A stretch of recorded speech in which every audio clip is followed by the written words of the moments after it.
Continuamos con la segunda guía de ejercicios. Vamos primero al ejercicio número 5. Nos da una función de utilidad de este estilo, que es una función de utilidad cuasi lineal, se llama, porque sería lineal si fuese x1 más x2, pero tiene un pequeño twist esta parte de x2. Y veamos eso con mayor detenimiento, que me parece que es la mejor forma de entender cómo opera esta función de utilidad. Entonces vamos a hacer primero un pequeño repaso de qué es esto, qué es logaritmo natural de x2. Y responde a la pregunta ¿a qué número debo elevar e es 2, algo para obtener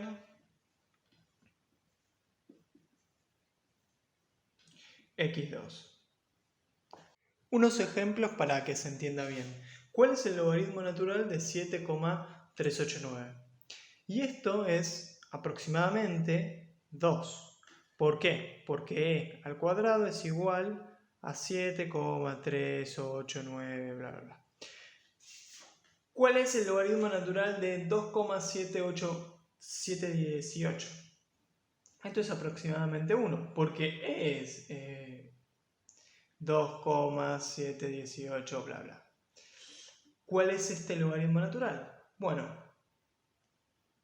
este es aproximadamente un medio. ¿Por qué? Porque la raíz de e es igual a esto de acá. ¿Cuál es el logaritmo natural de 1? Y este es 0, porque e elevado a la 0 es igual a 1. ¿Y el de este número? Y es e a la menos 2, porque 1 sobre e al cuadrado, o sea, sobre este número, me da este. ¿Y cuál es el logaritmo natural de 0? ¿A qué número tengo que elevar e para que el resultado sea 0? En realidad, lo que tenemos que hacer es calcular un límite, porque supongo que ya lo habrán visto, tendiendo a 0, del logaritmo natural de x es igual a menos infinito. ¿Qué significa esto? Que si yo consumo 0 del bien 2, mi utilidad es menos infinito. Eso es clave para entender esto.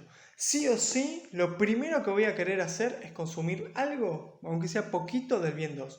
Mis primeras partes del ingreso lo voy a dedicar al bien 2. Al bien 1, si no consumo nada, es 0 de utilidad, pero no es menos infinito. Menos infinito es lo peor que puede pasar. Tengo que sí o sí hacerme de unidades del bien 2. El bien 2 es necesario. Entonces lo pongo esto de esta manera para que lo tengamos en perspectiva. Esta va a ser el logaritmo natural de x2, que va a pasar en este punto, este punto y este. Este es 1 y me da como resultado 0. Cuando x2 vale 1, en consecuencia el logaritmo natural de 1 es 0. Tengo que elevar e a la 0 para obtener 1. Y este de acá es e. Logaritmo natural de es, y acá tengo que elevar x2, oh Dios, tengo que elevar e a la 1 para obtener e. Bien, y esta función se ve así.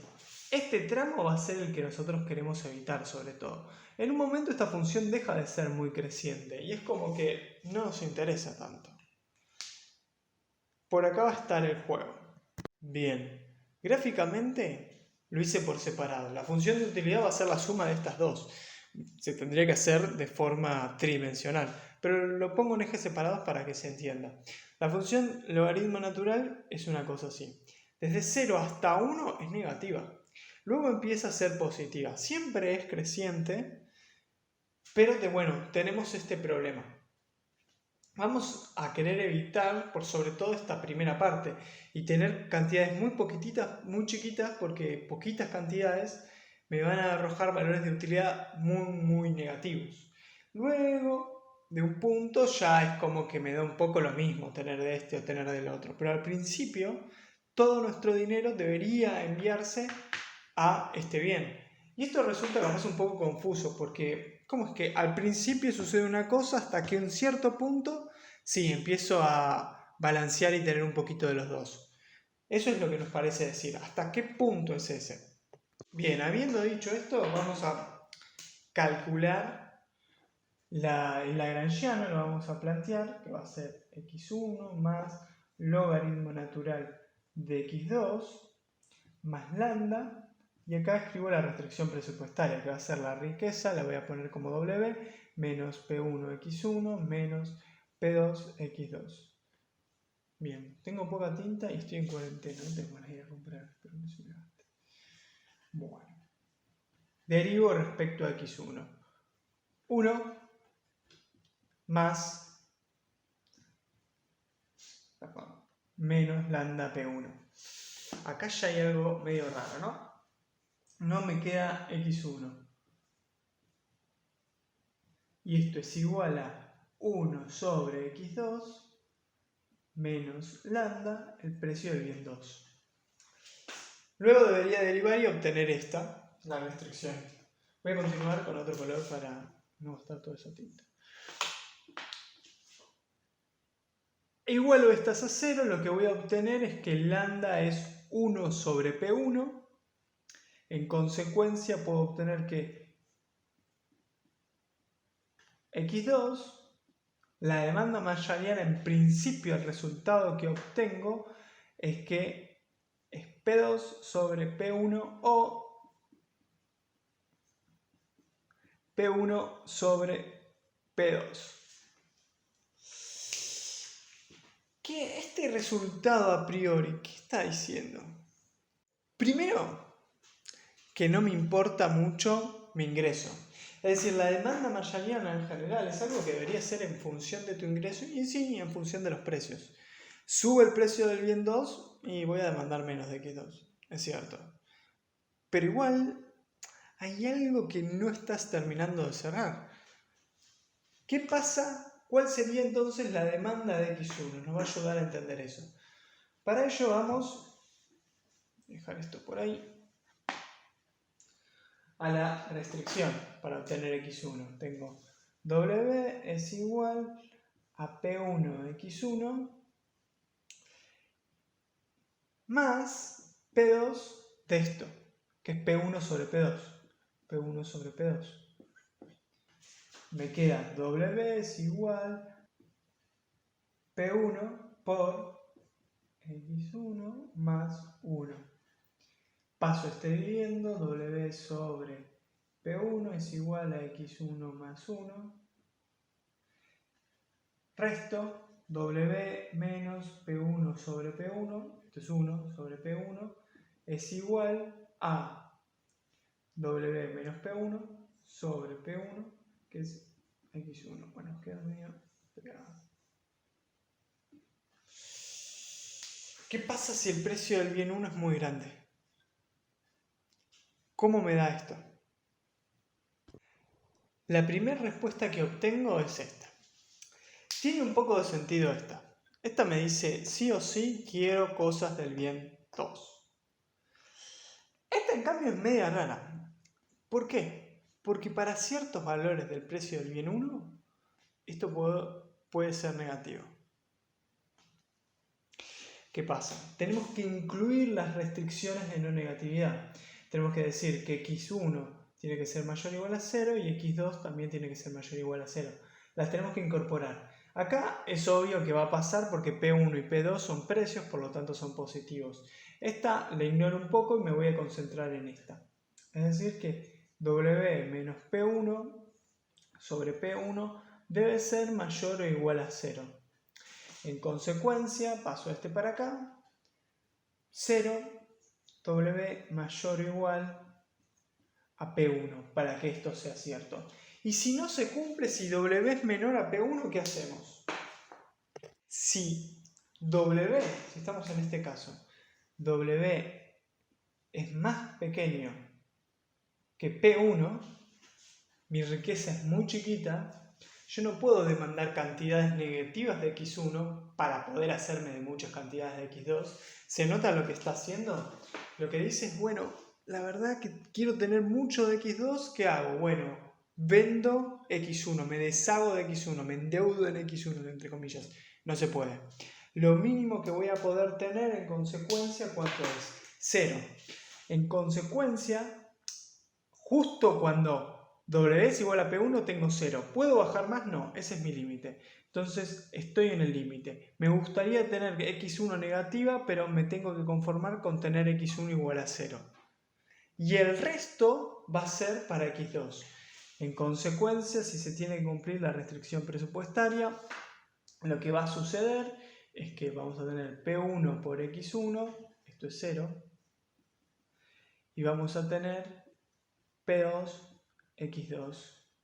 Esto va a ser, vamos a ponerle triangulito, pero es verde. En consecuencia, W sobre P2, ¿qué quiere decir esto? Destino toda mi riqueza a comprar del bien 2. ¿Qué era lo que más o menos podíamos anticipar? Al principio, cuando tenemos poco ingreso o el bien 1 es muy caro, no nos fijamos. Todo va al bien 2. Luego, si tenemos más riqueza, si podemos, sí, vamos a elegir de los dos bienes. Entonces, ¿cómo queda la demanda marshalliana? La demanda marshalliana va a quedar de forma partida. Va a ser x1 es igual, la demanda marshalliana del bien 1 va a ser igual a W menos P1 sobre P1 si W es mayor o igual a P1. Va a ser 0 si W es menor a P1. Bueno, ocupé mucho espacio. Tengo que borrar para escribir la otra. Y en x2 va a ser similar. Va a ser P1 sobre P2 si W es mayor o igual a P1. Va a ser W sobre P2 si W es igual a P1. Así nos queda la segunda demanda marshalliana. La clave ahora es entender bien la intuición que hay detrás de esta función de utilidad. El bien 2 es un bien, digamos, necesario. Sí o sí necesito consumir pocas unidades. Después, una vez que consumí un par de unidades, si me sobra plata, sí, consumiré otro poquito, pero no tanto, y puedo destinar mis ingresos a otro lado. Esa es la idea que hay detrás. El comentario final después nos pide evaluar esta función en distintos puntos. Eso se los dejo para que lo hagan ustedes, porque así van a entender efectivamente en qué caso estamos y cuál es la que tenemos que usar. ¿Sí? Así que háganlo bien. O si no, me dicen. Las respuestas están atrás de la guía. Vamos a pasar al siguiente ejercicio, el número 6. Nos da esta función de utilidad. Esta se conoce como una Leontief. Creo que va con doble eje. O de coeficientes fijos. Generalmente coeficientes fijos es cuando es función de producción. Y al compilar de producción. Bien. Para entenderla, primero voy a repasar qué pasa si ese alfa y ese beta son iguales a 1. Entonces voy a ver la función de utilidad así. x1, x2. La veo más o menos rápidamente para poder luego entender esta. ¿Sí? ¿Y qué significa min x1 y x2?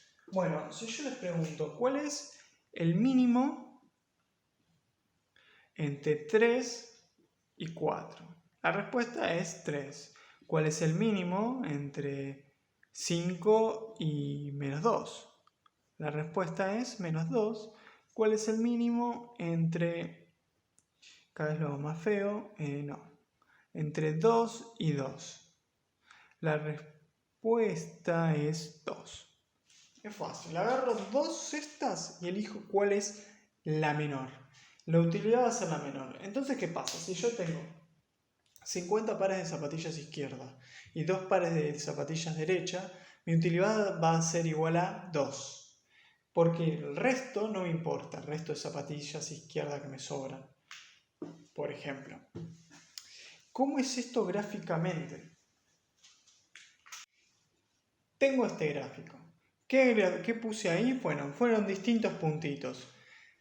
Me gustaría saber, esto es x1 y esto es x2, hay que poner los ejes. Me gustaría saber cuáles son las curvas indiferentes. Me gustaría saber qué puntos son indiferentes entre sí.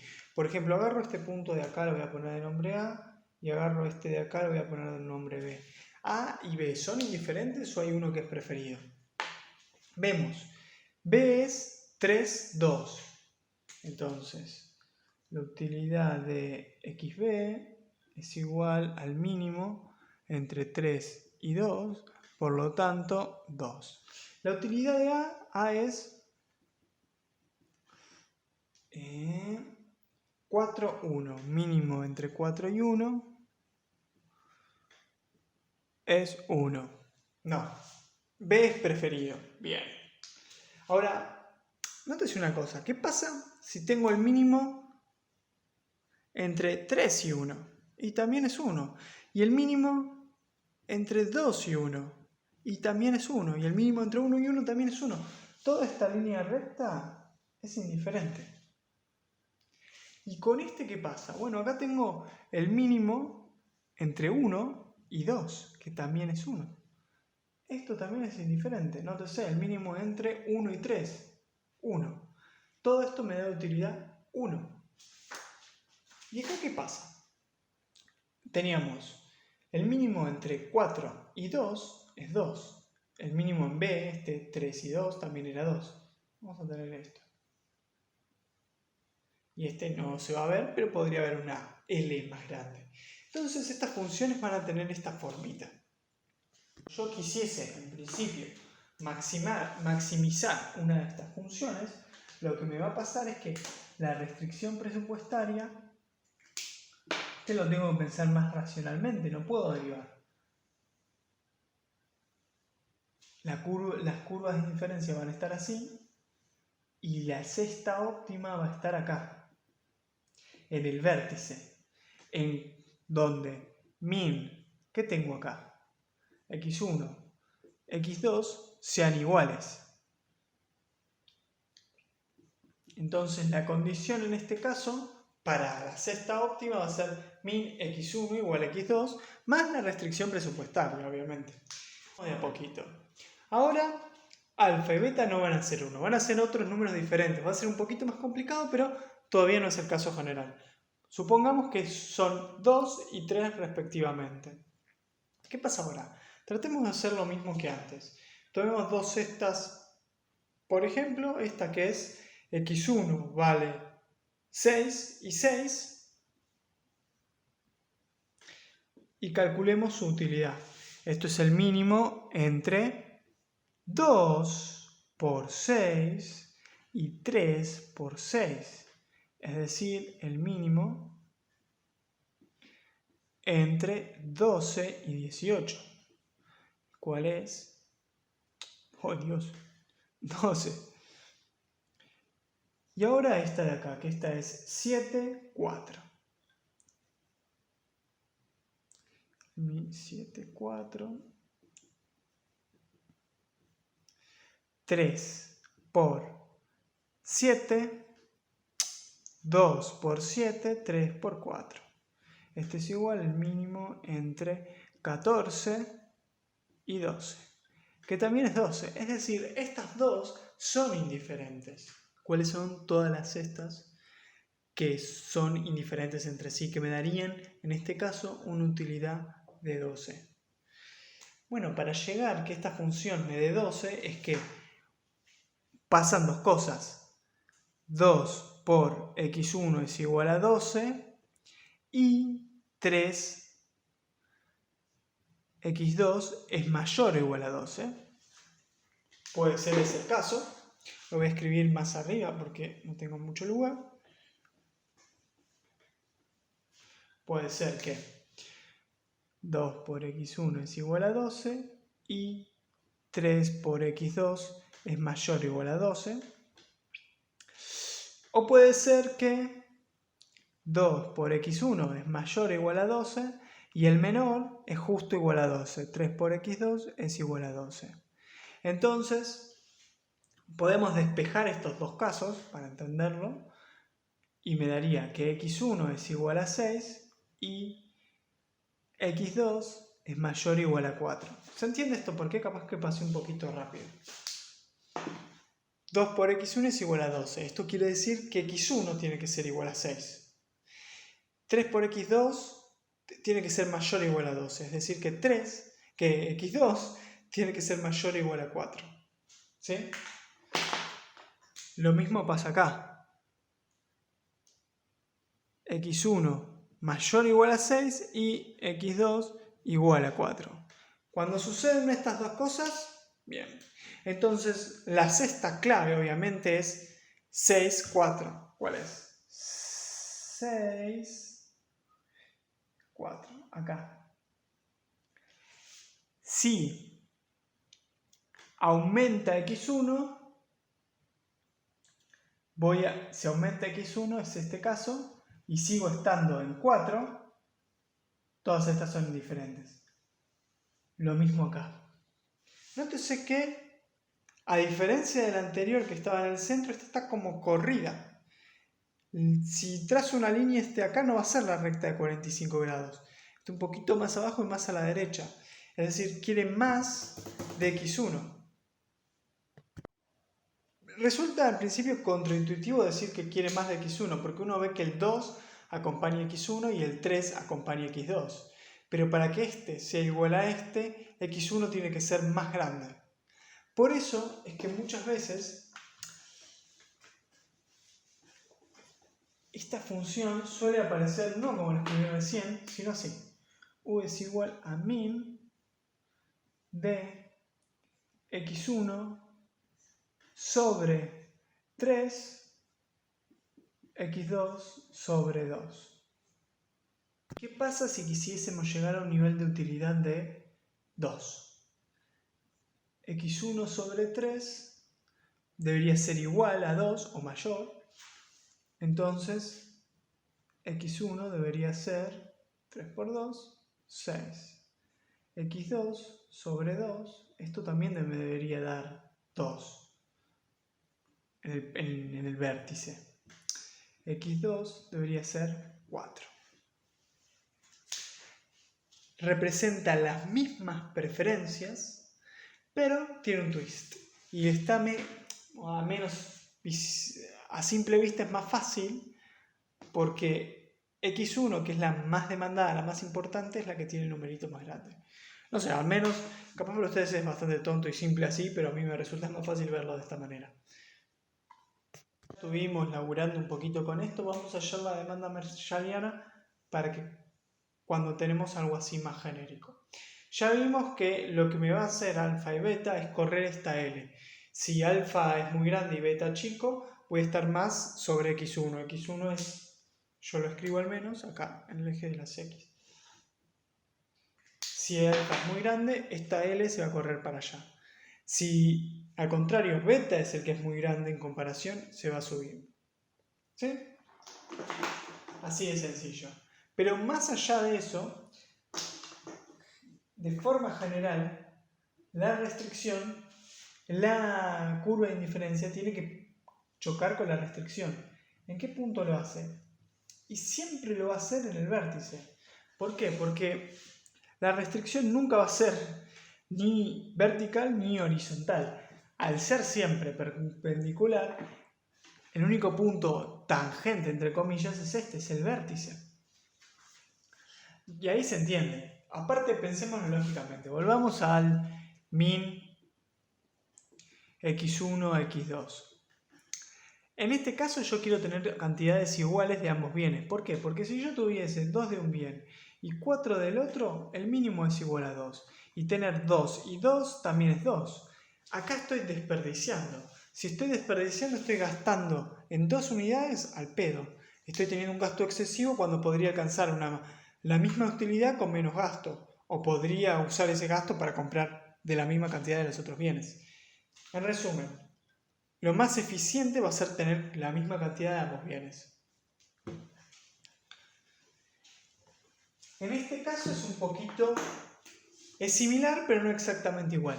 Lo que voy a querer es que alfa x1 la parte de acá y la parte de la derecha sean iguales. Si la parte de la derecha es más grande, entonces estoy consumiendo demasiado de X2. Si la parte de la izquierda es muy grande, estoy consumiendo demasiado de X1. Esta va a ser la condición. Además de que, ¿qué otra condición? Esta, W es igual a P1 X1 más P2 X2. Es decir, se tiene que suceder esto por la particularidad de estas función de utilidad de estas preferencias, y esto porque por el lado de la restricción presupuestaria. Borro por acá y con este sistema de ecuaciones, que son dos ecuaciones, dos incógnitas, resolvemos. X1 es igual a beta sobre alfa X2. W es igual a P1 de beta sobre alfa X2 más P2 X2. En consecuencia, W es igual a X2 por P1 beta sobre alfa más P2. Paso todo esto dividiendo. X2, ya me estoy olvidando lo que indica que esto es una demanda marshalliana y no cualquier cosa. W sobre P1 beta más P2 alfa sobre alfa. Este alfa pasa para acá. Ahora que quede más lindo, qué sé yo.